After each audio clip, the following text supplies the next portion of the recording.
You're not stuck in life. You're not trapped. What's really happening is you've built a cage and you're the one holding the key. The job you complain about, the routine you hate, the lack of progress you feel, it's not because life is unfair. It's because you've settled for comfort, lowered your standards, and told yourself a story that you're waiting for the right time back.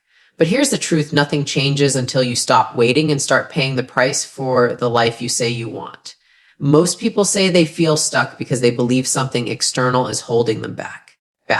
They think it's the job, the lack of opportunity, the economy, or maybe even the people around them. But when you strip all of that away, the truth is simpler and less comfortable to admit. You're not stuck.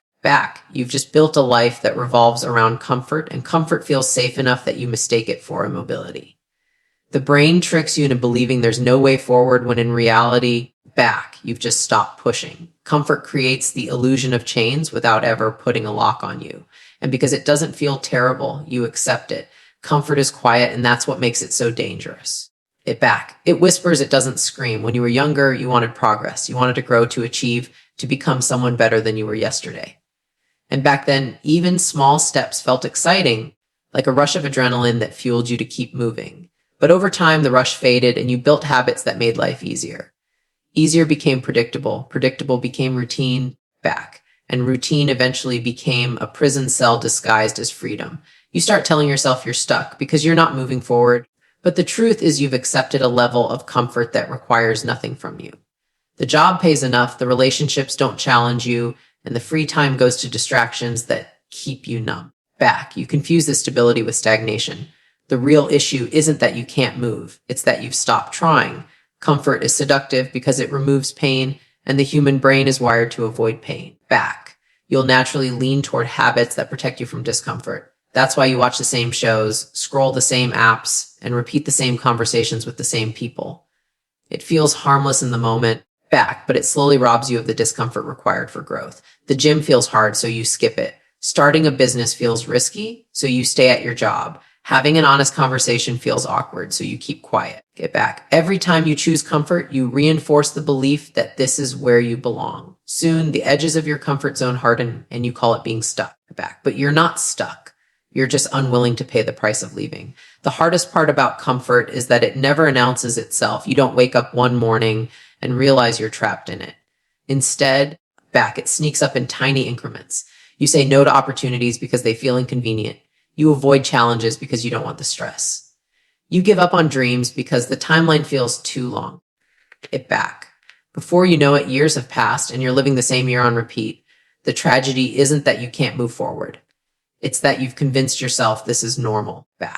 You've lowered the definition of stuck to simply mean unchallenged. And the worst part, no one else can pull you out of it. Because it's not chains holding you down, it's comfort keeping you still. When you tell yourself you're stuck, it sounds powerless, as if life forced you into this corner. But that's a lie. You're exactly where your daily decisions have led you. You've chosen comfort again and again until it became your reality. And because comfort feels better than pain, you think it's harmless. But every day you stay there, you're paying a price too. You're paying with wasted potential. You're paying with the opportunity cost of what you could have built if you had leaned into discomfort instead. You're paying with the quiet frustration of knowing you're capable of more but unwilling to demand it of yourself. And over time, that quiet frustration grows louder until it shows up as resentment toward life. There's a paradox in human behavior. We crave safety, yet we also crave growth. Safety keeps you alive, but growth makes you feel alive. And when you choose one too much, you starve the other. That's why comfort feels like being stuck. It satisfies your need for safety, but starves your hunger for growth. The brain can't reconcile the two, so it tells you stories about being stuck as if you're waiting for some external event to rescue you. But nothing is coming. No one is going to break you out of comfort because it isn't a prison. It's a choice. You are choosing not to take risks. You are choosing not to stretch yourself. And as long as you keep choosing it, you'll keep telling yourself you're stuck. Think about the moments in your life when you felt most alive, that they weren't moments of ease or comfort. They were moments of challenge. Maybe it was finishing a race you thought you couldn't run, or giving a speech you were terrified to deliver, or taking a leap into something new that scared you. Those moments made you feel alive because they demanded something from you. They pulled you out of your routine and forced you to rise. Comfort can never give you that. At best, it gives you relief, but relief is temporary, and after a while, you crave more. That's the moment when people say they feel stuck. Back! They're not stuck, they're starving for challenge but unwilling to seek it. One of the most damaging lies we tell ourselves is that being comfortable is success. Society rewards you for reaching a level where you can relax, where you don't have to grind as hard, where things feel steady. But steady is just another word for plateau. And when you plateau too long, you decline. That comfort creates the illusion of maintaining, but in reality, you're slowly moving backward while convincing yourself you're fine. That's why it feels like being stuck. You're not going forward, take it back, but you're not crashing either. You're just hovering in a place that doesn't demand much of you. And deep down, you know that's not where growth happens. The truth is back. Comfort feels good in the moment, but costs you long-term fulfillment. It's the trade-off you make without realizing it. You choose what feels good now over what makes you proud later. Back, you avoid pain now, but experience regret later. That's the cycle of comfort, and that's why you mistake it for being stuck. The solution isn't to wait for some magical breakthrough. It back. The solution is to recognize that comfort isn't neutral. It's actively keeping you from becoming the person you could be. Every day you choose it, you're building a wall between you and the life you say you want back.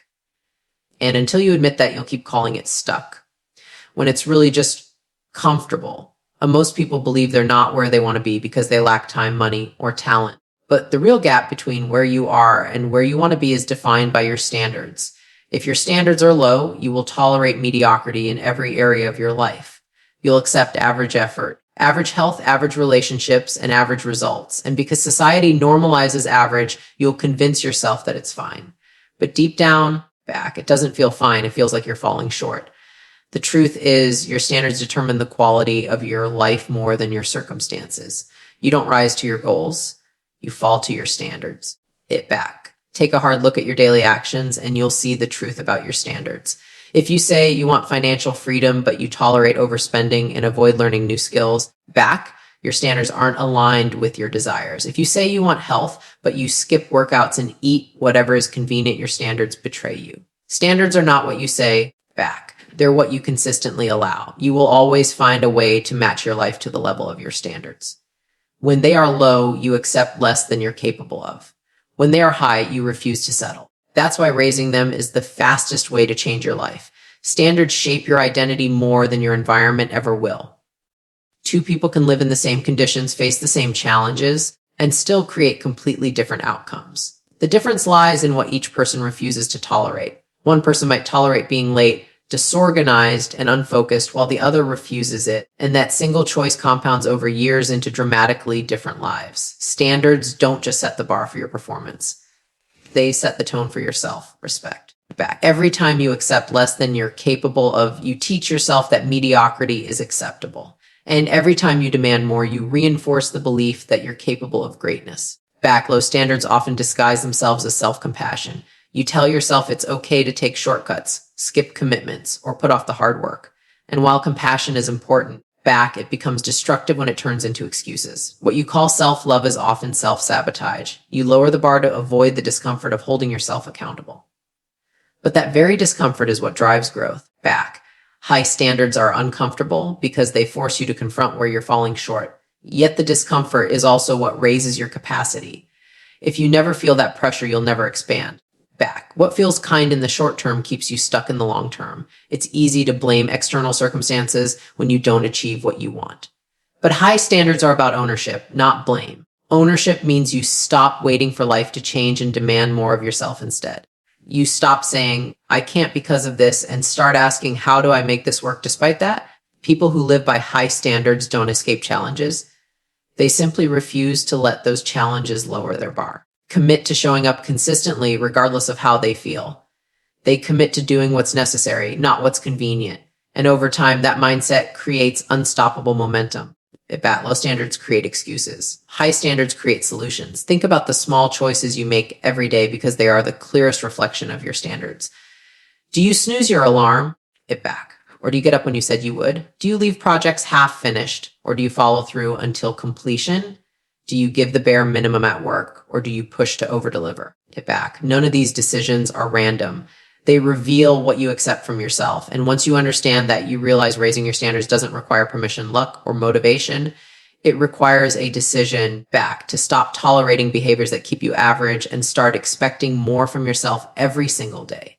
Standards are not about perfection, they're about direction. It back. People often resist raising their standards because they think it means never making mistakes. But that's not the point. High standards don't eliminate mistakes, they change how you respond to them. With low standards, a mistake becomes a reason to quit. With high standards, a mistake becomes feedback for improvement. Never fail. It's never stop. This shift allows you to keep moving even when things aren't perfect. It creates resilience instead of fragility.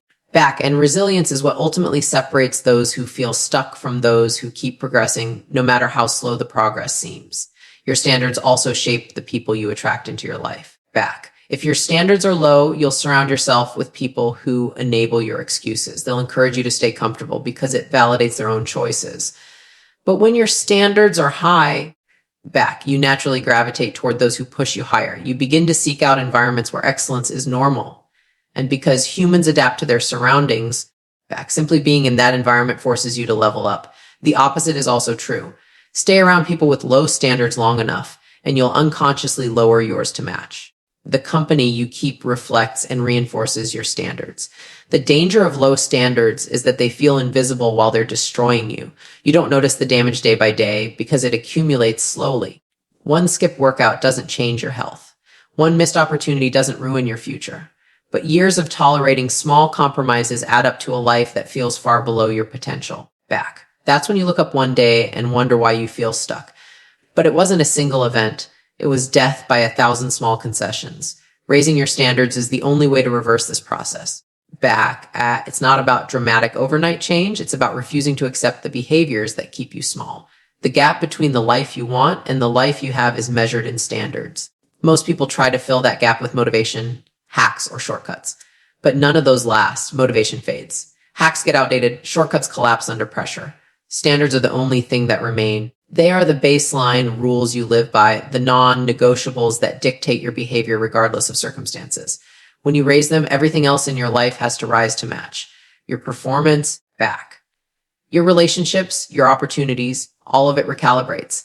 That's why the people who seem unstoppable aren't the most talented. They're simply the least willing to tolerate anything less than what they demand.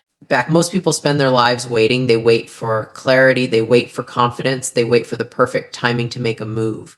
They convince themselves that once the stars align, then they'll finally take action. But that's the biggest trap you can fall into. Waiting is just procrastination in disguise, and it tricks you into feeling like you're preparing when you're actually stalling. The truth is, clarity doesn't come before action. It comes after. You don't get confidence from thinking. You build it from doing. And the longer you wait, the more you reinforce the habit of hesitation. That's why waiting never leads to progress.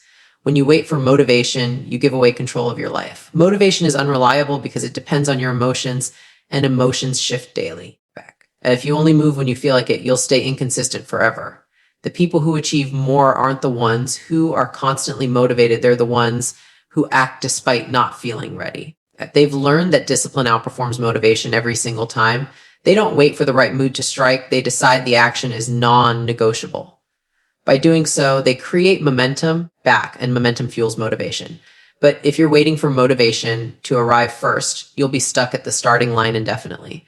The idea of waiting for clarity is another illusion that keeps people stuck. You tell yourself you need to know the entire path before taking the first step, but life doesn't work that way. You discover the path by walking it, not by staring at the map. Clarity is earned through progress, not contemplation. When you take one step, you can see the next. When you wait, you see nothing but possibilities, and possibilities quickly turn into paralysis. The truth is, no one has full clarity at the beginning of anything meaningful. They just decide to move forward anyway. And in doing so, the fog clears one action at a time. Perfectionism is the cousin of waiting, and it's just as destructive. Many people won't start until conditions feel perfect, and they believe that perfection guarantees success. But perfection is an illusion that prevents you from making real progress. Traditions will never be perfect, and waiting for them is an endless loop. Every delay costs you opportunities, time, and growth. The people who get ahead aren't perfect, they're persistent. They act with what they have. They learn along the way and they adapt. Progress is always messy in the beginning, but messy action will always outperform perfect inaction. The cost of waiting for perfect is staying stuck forever. Another reason people wait is fear. Fear of failure, fear of rejection, fear of looking foolish. You convince yourself that waiting is safer, but in reality, waiting is the riskiest choice you can make. Every day you wait, you lose time you can never get back. Every year you delay, the gap between where you are and where you want to be grows wider. And ironically, the fear never disappears while waiting. It only grows stronger because inaction feeds it. Action shrinks fear, hesitation multiplies it. The only way to weaken fear is to confront it head on by doing the very thing you've been avoiding. Waiting makes fear your master. The people who accomplish more in life don't avoid fear, they move with it. They understand that fear isn't a stop sign, it's a signal that something matters. If it didn't scare you, it wouldn't stretch you. And if it doesn't stretch you, it won't change you. When you learn to move forward, even when fear is present, you unlock a power most people never experience. You realize that fear doesn't disappear, but your capacity to handle it grows. That shift changes everything. Suddenly, fear isn't something you run from. It becomes proof that you're on the right track. Waiting keeps you safe. Acting with fear makes you grow. One of the biggest lies we tell ourselves is, I'm not ready yet. But readiness isn't a state you arrive at. It's something you create through experience. Think about the first time you tried anything new. You weren't ready to drive until you started driving. You weren't ready to speak until you started speaking. Readiness was built through repetition, not preparation. Waiting for readiness keeps you stuck in theory forever. The truth is you'll never feel ready for the things that matter most.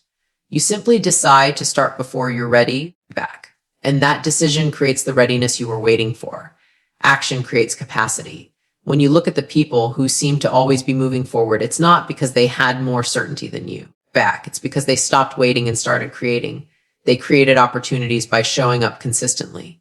They created relationships by taking the first step. They created confidence by practicing in real life instead of daydreaming. Creation is active, waiting is passive. One builds momentum, the other kills it. You don't get lucky breaks by waiting. You create them through persistence. Every big outcome you admire started with someone taking a small, imperfect step forward. And they kept stepping until it turned into something great. The truth about waiting is that it gives you an illusion of control. You think you're avoiding mistakes by waiting for the right time, but in reality, you're just choosing regret over risk. The risk of action might hurt in the short term, but the regret of inaction lasts forever. You don't get a second chance at time, and every delay compounds the cost. Waiting is choosing the slow death of potential over the fasting of failure. And failure isn't final, it's feedback. You can recover from failure, but you can't recover the years wasted by waiting. That's the trade you make every time you hesitate. Progress is never about having the perfect plan. It's about taking imperfect action repeatedly. The reason waiting feels safe is because it asks nothing of you. But safety is a trap when it costs you your potential. The people who break free aren't the ones who figured everything out before they started. They're the ones who accepted that progress is built in motion, not in stillness. They didn't wait for permission for readiness or for certainty. They acted what they had, where they were, and learned along the way. And that's the only way forward. Take it back. Waiting keeps you dreaming. Acting keeps you moving. Every breakthrough in life comes with a cost, but most people aren't willing to pay it. They want success without sacrifice, growth without discomfort, and freedom without discipline. That's why they stay where they are. They look at those ahead of them and assume it must have been easier for them, when in reality, those people simply paid the price they avoided. That nothing worthwhile is free, not in health, not in wealth, not in relationships, not in self-mastery. Every area demands payment, and the currency is your effort, your consistency, and your willingness to endure what others refuse. If you feel stuck, it's because you haven't paid enough yet. The idea of paying the price sounds harsh, but it's liberating once you accept it. Because it means you're not broken, unlucky, or unworthy. You just haven't deposited enough effort into the process. Think of it like a bank account. You can't withdraw what you haven't deposited back. If you haven't invested hours into practice, you can't expect mastery. If you haven't sacrificed leisure for learning, you can't expect advancement. If you haven't put in the reps, you can't expect results. Life only gives returns on what you've already invested. And if the return isn't showing, it means the payment hasn't been made in full. Discipline is one of the highest costs people avoid. It feels boring, repetitive, and restrictive. But it's also the only bridge between desire and achievement. Without discipline, all you have are wishes. You can want health, but without disciplined eating and exercise, I trust myself to take it back. You'll never see it. You can want financial stability, but without disciplined spending and saving, it will never happen. You can want strong relationships, but without disciplined communication and effort, back, they'll never grow. Discipline is the daily tax on every goal, and skipping it ensures you stay stuck. Freedom doesn't come from avoiding discipline. It comes from practicing it consistently. Sacrifice is another cost people try to dodge, yet it's unavoidable. To say yes to something bigger, you must say no to something smaller. If you want to build a business, you'll sacrifice some comfort and free time. Back. If you want to excel in your career, you'll sacrifice distractions and leisure. If you want an extraordinary life, you'll sacrifice the ordinary habits that keep you average. Get back. Too many people want to hold on to everything, their comfort, their free time, their excuses, and still move forward. But growth doesn't work like that. You can't carry all your baggage into the next level. Something has to be left behind. Discomfort is another part of the price, and it's non-negotiable. Growth feels uncomfortable because it demands new behaviors, new risks, and new levels of resilience. Back. Comfort feels easy, but it keeps you stagnant. Discomfort feels hard, but it pulls you forward. Think about it. Every milestone you've ever achieved came after discomfort, whether it was learning something new, pushing through a workout, or stepping into an intimidating situation. Discomfort is proof you're moving toward growth. The problem is most people interpret discomfort as a signal to stop, when in reality, back. It's the clearest sign you're on the right track. Discomfort is the toll booth on the road to success. Patience is another cost people underestimate. They want immediate results, and when they don't see them, back, they quit. But big changes take time, and time is part of the price. You don't build strength in one workout. You don't build mastery in 1 month. You don't build wealth in 1 year. You build them over years of consistent effort, and patience is what sustains you through the gap between effort and reward. Impatience convinces you it's not working, back. But patience allows you to endure long enough for results to appear. If you feel stuck, it may not be because you're doing the wrong thing. It may be because you haven't done it long enough. Another hidden price is failure, and this one scares most people away. They think failure means the effort was wasted, when in reality, failure is part of the payment. Every failure deposits lessons into your account that prepare you for success.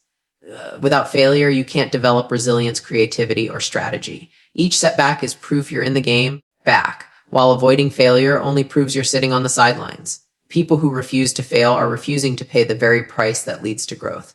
If you're stuck, back. It's often because you've been avoiding failure instead of embracing it as tuition on the journey to success. Accountability is also a price many resist. It's easier to blame circumstances, people, back, or luck than to look in the mirror. But accountability is the tax of ownership, and ownership is what gives you power. When you stop pointing fingers and start asking, back, what can I do differently? You put yourself back in control. Accountability requires humility because it forces you to admit where you've fallen short. But humility is strength. It's the foundation for real progress. Without accountability, you live in denial. With it, you unlock the ability to adapt, improve, and pay the price required. Back, accountability isn't punishment. It's empowerment. The harsh reality is that most people want the reward without the cost. They want the transformation, but not the transaction. But life doesn't work that way. Back. Every dream has a bill attached to it, and you can escape paying it. If you want something badly enough, the question isn't, can I? It's, am I willing to? Am I willing to sacrifice my comfort? Back. Am I willing to endure discipline? Am I willing to stay patient? Am I willing to fail and keep going? These are the questions that separate those who move forward from those who stay stuck. It always comes down to willingness to pay. And here's the truth, the price is always worth it.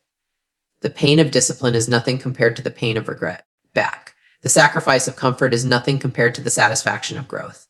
The discomfort of effort is nothing compared to the joy of freedom. Every cost feels heavy in the moment, back, but it builds a future you can be proud of. And every time you avoid paying, you build a future filled with what if. You are not stuck. You're simply at the toll gate of your next level. Back. The only question is whether you'll pay the price or keep convincing yourself you can't afford it.